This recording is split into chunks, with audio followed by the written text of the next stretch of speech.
Hey, what's up, fam? Welcome to the 79th episode of Tones Takes. And yes, it is a hard knock life for, do you remember this guy? Do you remember a man by the name of Ethan Couch? If you don't, let me remind you about this teen at the time who is about to be 21 years old, and this will play an important role in this story. Ethan Couch is the Affluenza teen who killed 4 people. Not 1, not 2, not 3, but 4.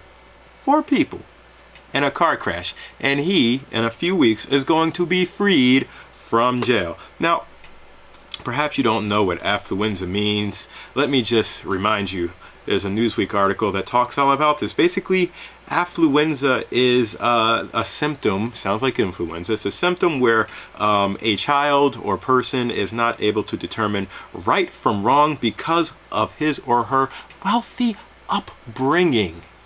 And a judge bought off on that bull. How? Exactly how? So Ethan Couch, the affluenza teen who killed 4 people while drunk driving, will be freed from prison in a matter of weeks. How many people go to jail for much more time? This guy only went to jail for what, 2 to 4 years? Couch was sentenced to 2 years in jail for violating the terms of the probation he received for killing 4 people and injuring 2 others following a crash in Burleson, Texas. This happened in June 2015 when he was 16 years old. He's now 20, and he's set to be released from Tarrant County Jail in Fort Worth, Texas on April 2nd. Again, just a couple weeks before he turns 21. Yes, a guy who killed 4 people and injured 2 more because he was driving drunk is about to be freed just a few weeks before he turns 21, where he can legally drink and legally drive and kill more people and probably claim affluenza somehow. How in the blue blazes does this make any sense, people? I'm sorry, but there are so many people that go to jail on these minor drug charges, or because they were, I can't even get into some of the reasons that many people end up going to jail for like 5 to 10 years and they didn't even harm a person. This guy kills 4 people and he gets off because of affluenza. Look, you can't really see the officer behind me right now, but this is pretty much all of America's face when they heard this. This is my face. Like, what? Are you serious? Are you serious? That's the face I have, because this fool is basically a product of a terrible judicial system. I'm not sure who the judge is that presided over this case. Couch was originally handed 10 years probation for driving into a crowd of people in his pickup truck while drunk, after his defense team argued he was not culpable for his actions because of affluenza. Yes. How? What kind of lifestyle are you living where you have no idea that, one, jumping into, how are you even getting access to alcohol at the age of 16 and then being able to jump into a truck? So Couch's blood alcohol level was found to be 3 times the legal limit when he crashed into a crowd of people who were helping a motorist by the side of the road. And of course, if you weren't aware of this story, the sentencing subsequently sparked nationwide outrage. So there's rightfully going to be more outrage now that this story is being brought up, now that he's about to be freed. I shouldn't say this, but if he just happens to, have a bridge, an accelerated bridge, construction type bridge, fall on top of him, I would not be in the least bit sad at his passing. I'm sorry I had to say that, but that's just my feeling. So I'm sorry, but really, this guy needs to go somewhere. He needs to just stay in jail.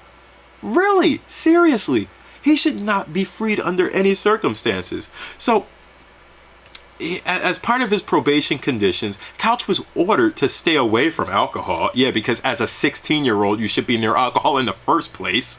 However, following his conviction, a video appeared online that seemed to show Couch taking part in a drinking game at a party in December 2015. So how is this guy able to get the whole affluenza thing, yeah, he's clearly out in public places drinking and taking part in life like a normal human being. His probation officer then ordered Couch to attend the meeting, but he failed to respond. Instead, Couch and his mother, Tanya, fled to Mexico. So the mother knew he was wrong, but what, did she not tell him that he was wrong?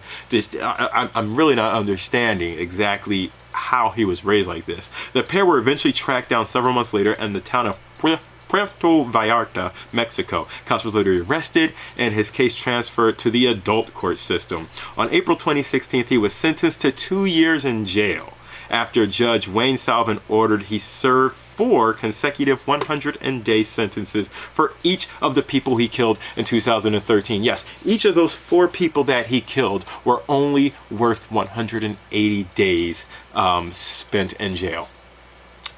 Make that make sense, people. For real. Make this story make sense to me. Please, somebody out there who sides with this idiot and his idiot parents, make this make sense to me, because it doesn't make any sense at all. So, you're not getting out of jail today, the state district judge said. Yeah, but what kind of sentence did you give him? Like, this is like a slap on the wrist. Upon his release, Couch will report to the Community Supervision and Corrections Department for supervision requirements.